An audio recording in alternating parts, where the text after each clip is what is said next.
ስልክ የደወልሽው አንቺ ነሽ? እኔ ነኝ። ለምን ነበር የፈለግሽኝ? ኤልሳ ነበር የላከኝ። ኤልሳ ለምን? ብትረዳት ማለት አንተ አቅም እንዳለ እዛ ቢሮ ስልጣን እንዳለ ልትረዳት እንደምትችል ነግራኛለችና ብትረዳት እባክህን። እኔና እሷ ጨርሰናል። ምንድነሽ አንቺ? እሷ ልታገባ ትንሽ ቀን ነው የቀራት። እጮኛ አላት። እባክህ እግዚአብሔር የማይፈልገው መንገድ ነው የጠየቅካት። እሷ ልታገባ ስለሆነ እሷን ልትቀይሪ ነው የመጣሽው?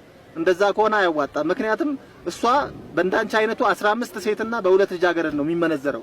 የዕለቱ ገበያ ይሄን ይመስላል። አንተ አንድ የቢሮ ሰራተኛ የሚያወራው ንግግር ነው የምታወራው። በቃ ደጋረፍ አይገርምሽም? ገና ከሷ 4 ወልዳለሁ። ምን እንደምታመጫ ያለው እስቲ። ሁለቱ ሳን ጆሴፍ ይማራሉ፣ ሁለቱ ሳንፎርድ ከታቸዋል። ከዛ በኋላ ምን ታመጫለሽ? ትሰማለህ? ኃይል የእግዚአብሔር ነው። እሺ ከዚህ አይነ ስብሽን ነው ማጠፋው። ተነስቼ በጥፊ ነው ማጠናግርሽ። እሺ እኔን አትችልም አትችልም ማላንቺ መላንቺ እንደው ምን ያስፈልጋል? ባጠገብሽ ብሮ ጥር ትወድቂያለሽ እንጂ በቁንጥጫ አገልሻለሁ። እሺ ቀፋፊ ስታስጠላ። አንተ እግዚአብሔርን አትፈራ? አልፈራም። ትዕቢትህንና ቁጣህን በጆሮዬ ደርሷል። ስናጋዬን ባፍንጫህን ልጓሜን በከንፈር